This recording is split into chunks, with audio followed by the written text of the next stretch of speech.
when 13-year-old Lucas Whitfield told the stranger at the gas station that his father's heritage soft ale had been sitting under a cover in the garage for 2 years because neither he nor his mother could bring themselves to sell the motorcycle that Kevin Whitfield had ridden every Saturday morning until pancreatic cancer stole him away.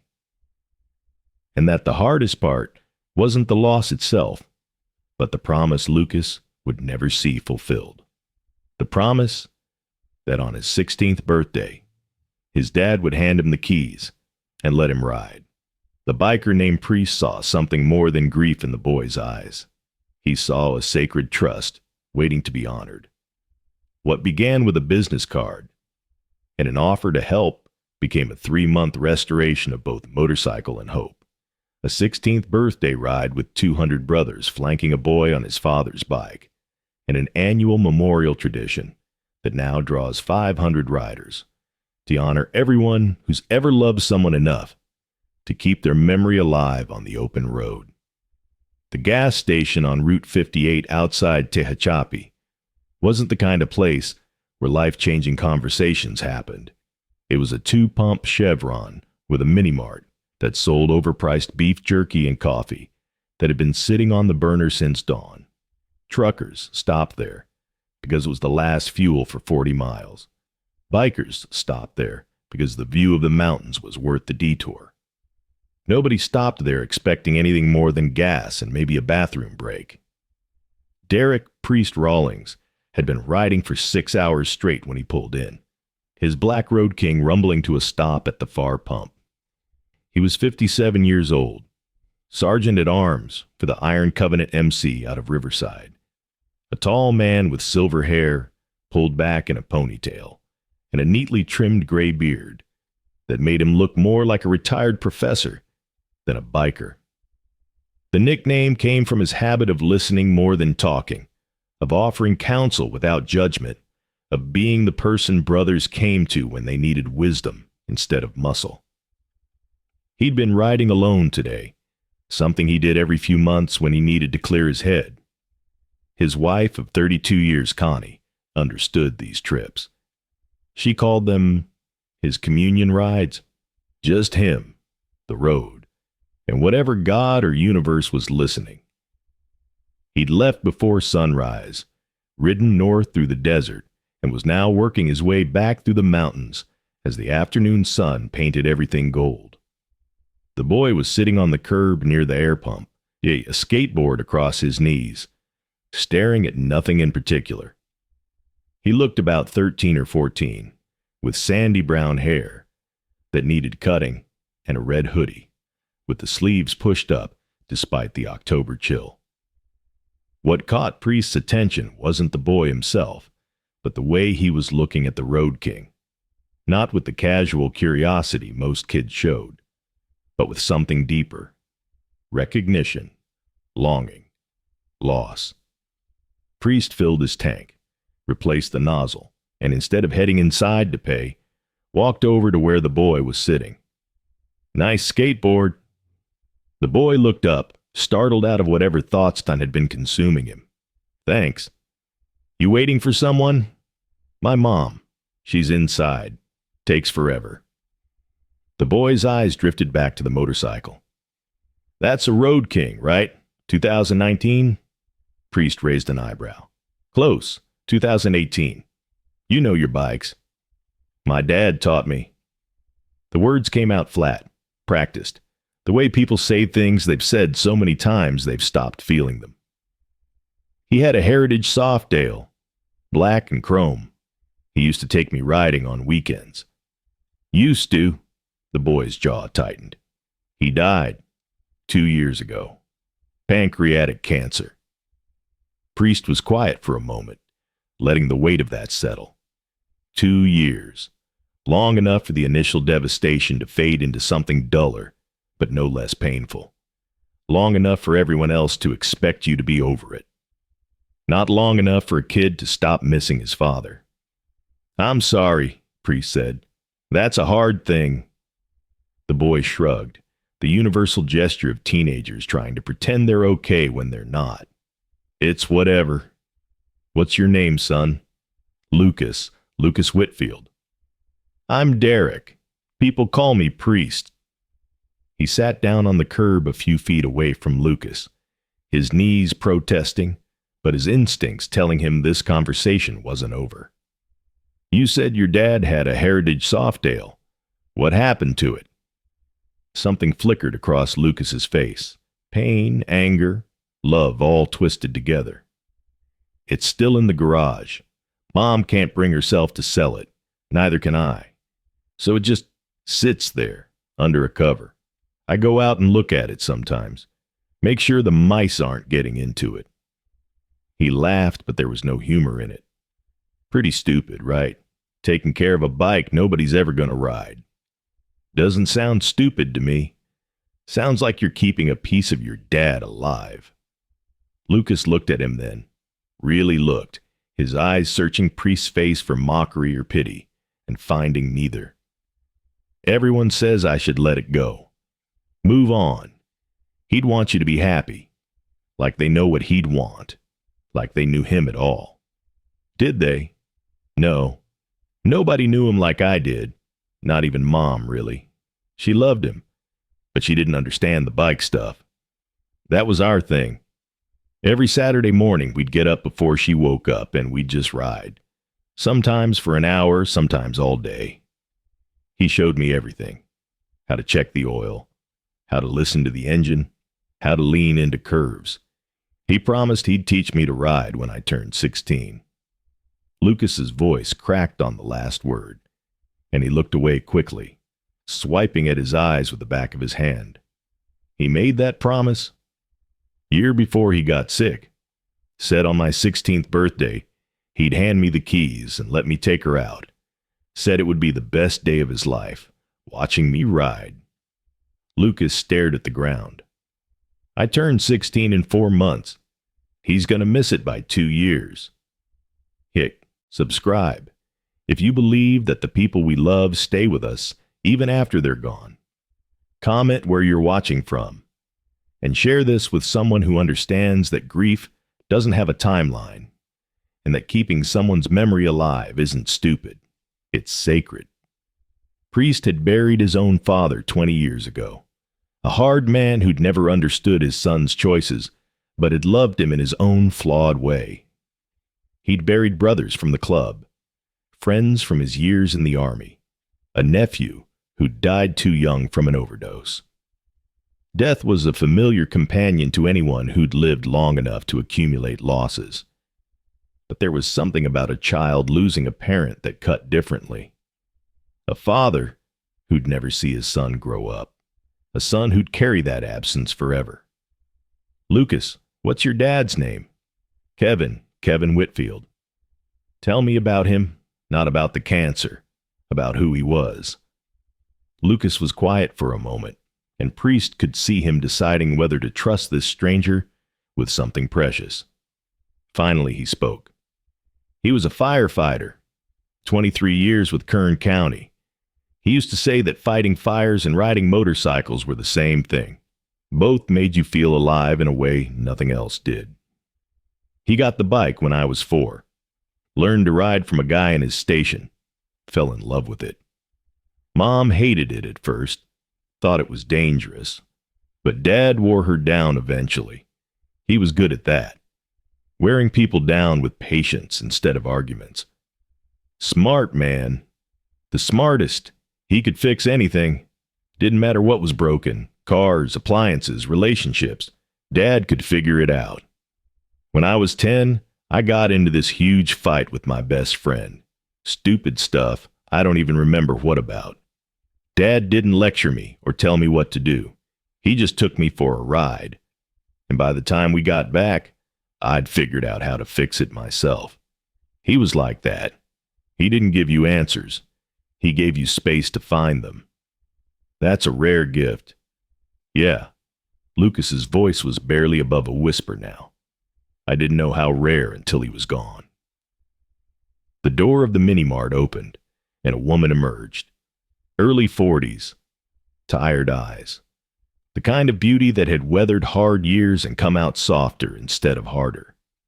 She carried a plastic bag and a cup of coffee, and when she saw Lucas talking to the biker, her steps slowed with the instinctive caution of a mother assessing a potential threat.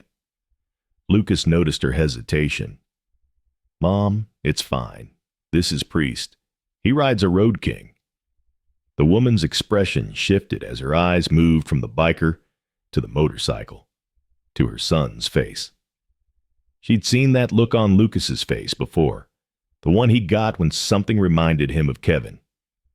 For 2 years, she'd watched her son retreat into himself, watched the light dim behind his eyes, watched him go through the motions of being a teenager while carrying a grief too heavy for his young shoulders. "I'm Priest," he said, standing and extending his hand. "Derek Rawlings. I was just admiring your son's knowledge of motorcycles. Rachel Whitfield." She shook his hand, still wary, but willing to trust her son's judgment. "Lucas knows more about bikes than most adults. His father made sure of that." "So I heard. I'm sorry for your loss." Rachel's eyes flickered, that particular look of someone who'd heard those words 1,000 times and still didn't know how to respond to them. "Thank you. We're managing." They weren't managing. Priest could see that as clearly as he could see the mountains in the distance. They were surviving, which wasn't the same thing at all. "Mrs. Whitfield, can I ask you something? Lucas mentioned that his father's bike is still in your garage. A Heritage Softdale." Rachel's expression tightened. "Did he tell you we should sell it? Because I've heard that from everyone. My mother, his teachers, the grief counselor the school made him see. Everyone thinks we're holding on to something we should let go of." "No, ma'am. He told me he takes care of it, checks on it, makes sure it's okay." Priest paused. "I don't think that's something you need to let go of. I think that's something you need to honor." Rachel stared at him, and for a moment her carefully maintained composure cracked, letting through a flash of raw grief that she quickly suppressed. "What do you mean?" "I mean that bike meant something to your husband. It means something to your son. And in 4 months, Lucas is going to turn 16. The age when his father promised to hand him the keys and let him ride. That's a promise worth keeping, even if Kevin can't be here to keep it himself." Lucas was on his feet now, his eyes wide. "What are you saying?" "I'm saying that if you're willing, I'd like to help. I'm part of a motorcycle club. Good people, despite how we might look. We could get that Softdale running again, teach Lucas to ride before his birthday, and on the day he turns 16, we could do something to honor his father's memory. A ride. Something meaningful." Rachel opened her mouth, closed it, opened it again. We can't afford. There's no cost. This is what we do. We're a brotherhood, and part of being brothers is taking care of people who need it." Priest pulled a card from his vest pocket. Simple, just his name and phone number. "You don't have to decide right now. Think about it. Talk to Lucas. If you want our help, call me. If you don't, no hard feelings. But that bike deserves to ride again, and your son deserves to be the one riding it." He handed Rachel the card, nodded to Lucas, and walked back to his Road King. He was pulling on his helmet when Lucas's voice stopped him. "Priest?" And he turned. "Why would you do this? You don't know us." Priest considered the question. "Because I've been riding for 35 years. And the best part of it has never been the bikes or the road or the freedom. It's been the people, the connections, the moments that matter." He swung his leg over the Road King. "Your dad understood that. That's why Saturday mornings with you were sacred to him. And some things are too sacred to let die." He started the engine, gave them a final nod, and pulled out of the gas station onto Route 58, the mountains glowing gold in the afternoon light. Behind him, a boy stood holding a skateboard, watching until the motorcycle disappeared around the bend. In his hand, his mother clutched a card with the stranger's phone number. And in a garage, 40 miles away, a Heritage Softdale sat under a cover, waiting. The call came 3 days later. Rachel's voice was hesitant, uncertain, but beneath the uncertainty was something Priest recognized: hope trying to break through grief. I talked to Lucas. He didn't sleep for 2 nights. He was so scared I'd say no. But I saw something in his eyes that I haven't seen since Kevin died. Excitement, purpose, something to look forward to. She paused. If your offer is real, we'd like to accept it. It's real, Mrs. Whitfield. Give me your address. I'll come by this weekend with a few brothers to take a look at the bike. That Saturday, Priest pulled up to a modest house in a quiet neighborhood of Bakersfield with 4 other members of the Iron Covenant: Marcus Torque Williams, the club's master mechanic who could resurrect any engine; Elena Spark Mendoza, one of the few female members, and a former motorcycle safety instructor; Dominic Deacon Rossi, Priest's oldest friend in the club; and Yolanda Mama Bear Jackson, who'd raised 4 sons and had a gift for talking to grieving families. Lucas was waiting on the front porch, practically vibrating with nervous energy. Rachel stood behind him, arms crossed, the protective posture of a mother who wanted to believe but was afraid to. "Thank you for coming," she said. "I have to be honest, I'm not sure about this. Kevin's bike. It's all we have left of him. If something happened to it..." "Nothing's going to happen to it except getting it ready to ride the way Kevin would have wanted," Mama Bear said, her voice warm and sure. "We're not here to take anything from you, honey. We're here to help you reclaim something." They walked around the side of the house to the detached garage. Rachel's hands trembled slightly as she unlocked the side door and led them inside. There, in the center of the concrete floor, covered by a gray canvas tarp, sat the shape of a motorcycle. Lucas stepped forward and pulled the cover off, with the reverence of someone unveiling a holy relic. The Heritage Softdale was beautiful. Black paint with chrome accents, classic lines, well maintained despite 2 years of sitting idle. A fine layer of dust covered everything, and the tires were flat, but the bones were good. Priest could tell at a glance that Kevin Whitfield had loved this machine. "Oh, she's gorgeous," Torque said, already circling the bike with professional appreciation. "What year?" 2016, Lucas said. "Dad bought her used with 12,000 miles. Said she had good karma." Torque crouched down, examining the engine, the chain, the brake lines. "She's going to need work. Batteries probably shot after 2 years. Tires definitely need replacing. Probably need to flush all the fluids. But the engine looks solid. Whoever owned her before your dad took good care of her, and your dad kept that going." "Can you fix her?" Lucas asked, and there was so much hope in his voice that it made Rachel turn away, pressing a hand to her mouth. "Son, I can have her purring like a kitten within a month," Torque said. "Question is, do you want to help? Because working on a bike is part of knowing a bike. And if you're going to ride her, you should know every inch of her." Lucas looked at his mother, seeking permission. "This was your father's dream for you," Rachel said softly. "I'm not going to stand in the way of that. If you're watching this and remembering someone you've lost, a parent, a friend, a brother or sister of the road, hit subscribe and share this story with someone who needs to know that keeping their memory alive isn't holding on too tight. It's love. It's honor.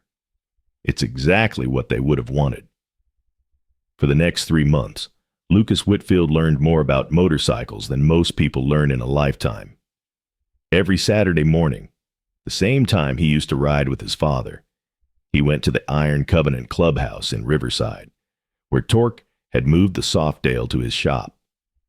He learned to change oil and replace spark plugs, to adjust chain tension and check brake pads, to read the subtle language of an engine's sounds, and know when something was right or wrong. He learned with his hands, the same way his father had taught him, and with every turn of a wrench, he felt closer to Kevin than he had since the funeral. But the mechanical work was only part of his education. Elena took charge of his riding lessons, starting him on a small 250cc bike in an empty parking lot, teaching him the basics of balance and throttle control and braking. She was patient but demanding, refusing to let him take shortcuts, making him repeat maneuvers until they were muscle memory. "Your dad wanted you to ride," she told him during one session. "But more than that, he wanted you to ride safe. Every skill I'm teaching you is a way of honoring that. You're going to be the best 16-year-old rider in Kern County, and you're going to stay alive to enjoy it." Meanwhile, Mama Bear spent time with Rachel, taking her to lunch, listening to her talk about Kevin, helping her process a grief that had been frozen for 2 years because she'd been too busy being strong for her son to feel it herself. "I never let myself fall apart," Rachel admitted one afternoon over coffee. "Lucas needed me. The bills needed paying. The house needed running. So I just kept going. But it's like there's this weight inside me that never goes away, and I don't know how to put it down." "You don't put it down," Mama Bear said.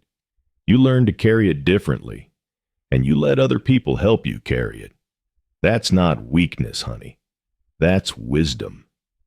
Priest visited once a week, checking on the progress, talking to Lucas about life beyond motorcycles, school, friends, the future. He learned that Lucas's grades had dropped after his father's death, that he'd withdrawn from activities he used to love, that he spent most of his free time alone in his room or in the garage with the bike. The boy was stuck, frozen in grief, waiting for permission to move forward without feeling like he was betraying his father's memory. "Can I tell you something about grief?" Priest asked him one evening as they sat on the clubhouse porch, watching the sun set. "It's not something you get over. It's something you get through. And the only way through is forward, not forgetting, never forgetting, but moving, living, becoming the person your dad saw when he looked at you. What if I can't be that person? You already are. Kevin didn't see some perfect future version of you. He saw you exactly as you are, and he loved what he saw. The question isn't whether you can be what he wanted. The question is whether you can let yourself want it too." Lucas was quiet for a long time. Then, "I want to ride. I want to feel what he felt. I want to understand why it mattered so much to him." "Then that's what we're going to give you." The week before Lucas's 16th birthday, the Heritage Softail was ready. She gleamed like new, every inch of her cleaned and polished and restored. Torque had rebuilt the engine, replaced the tires, upgraded the brakes, and installed a new battery. Elena had adjusted the seat height to accommodate Lucas's still-growing frame. And Priest had added one modification that he didn't tell anyone about: a small engraved plate mounted discreetly under the seat, where only someone who knew to look would find it. It read, "For Lucas, from Dad, ride free." The plan for Lucas's birthday had grown far beyond what Priest had originally envisioned. Word had spread through the Iron Covenant, and then through other clubs they were friendly with: the Desert Kings out of Barstow, the Mountain Brotherhood from Big Bear, the Valley Riders from Fresno. Kevin Whitfield had been a firefighter, a man who'd served his community for 23 years, and the Firefighting Brotherhood reached out too. Members of Kern County Fire Station 12, where Kevin had spent most of his career, asked if they could participate. What started as a simple ride became an event. On the morning of October 15th, Lucas Whitfield's 16th birthday, over 200 motorcycles gathered in the parking lot of Fire Station 12 in Bakersfield. Iron Covenant, Desert Kings, Mountain Brotherhood, Valley Riders, and a dozen independent riders who'd heard the story and wanted to be part of it. Firefighters lined the station's front bay, their engine decorated with black and chrome streamers. A banner hung across at the entrance. "Ride free, Lucas. Your dad is watching." Lucas stood in the center of it all, wearing a leather jacket that had been his father's. Rachel had finally taken it out of the closet, where it had hung untouched for 2 years, and looking like he might pass out from overwhelming emotion. "You okay?" Priest asked, standing beside him. "No," Lucas admitted. "I'm terrified." "Good. Means you're taking it seriously." Priest put a hand on his shoulder. "Your dad's bike is over there, warmed up and waiting. 200 people are here to ride with you. And somewhere up there, Kevin Whitfield is grinning like an idiot because his son is about to become a rider. You think he can see this? I think the people we love never really leave us. I think they're in every mile we ride, and every sunset we watch, and every moment we choose to keep living, despite the pain. I think your dad is here, Lucas, right here, and he's proud as hell." Lucas's eyes were bright with tears, but he wasn't ashamed of them anymore. "Thank you for everything. I don't know how to repay you. You pay it forward. Someday you'll meet someone who needs what you needed, and you'll help them the way we helped you. That's how it works. That's how the brotherhood stays alive."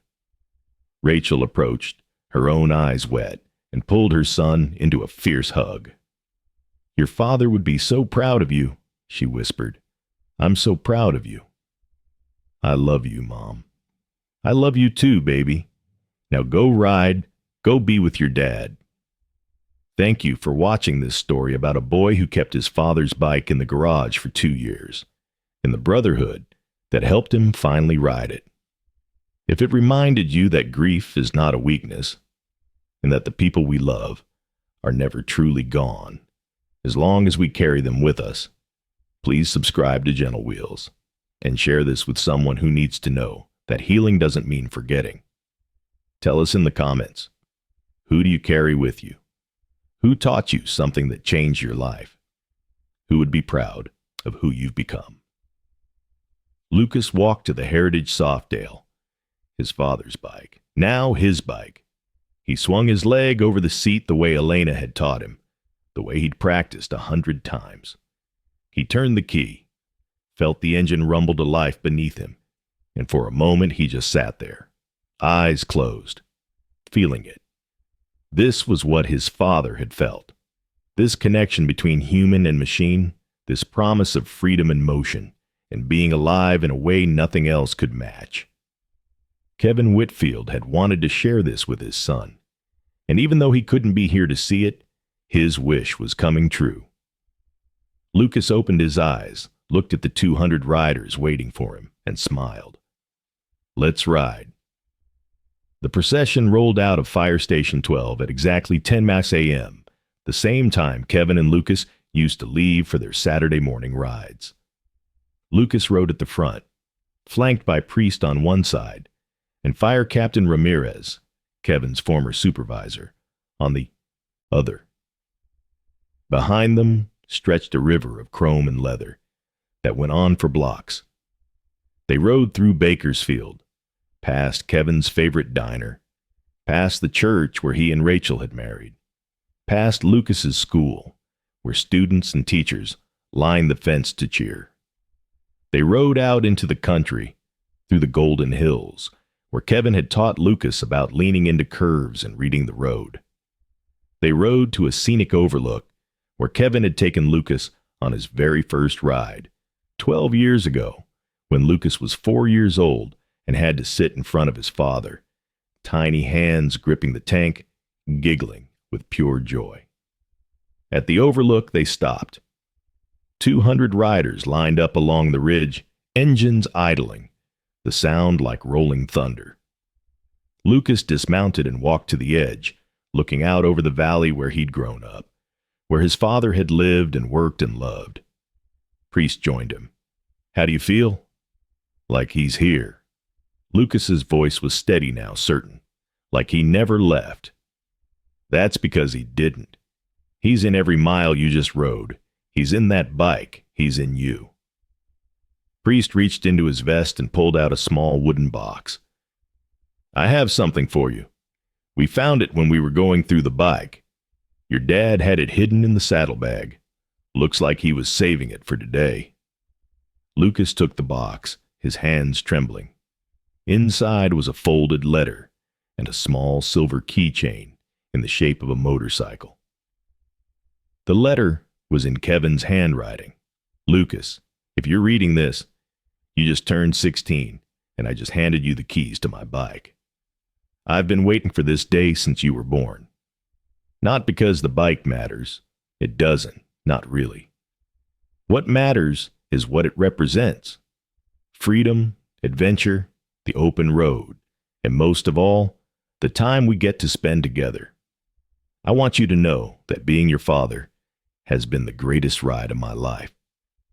Every Saturday morning, every mile we've covered, every conversation we've had while the world blurred past us, those are my most precious memories.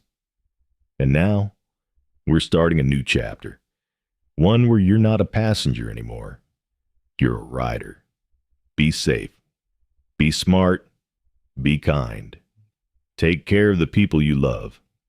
And when you're out on the road and you feel the wind in your face and the engine beneath you and the whole world opening up ahead, remember that I'm right there with you. Always. I love you more than words can say. Ride free, son.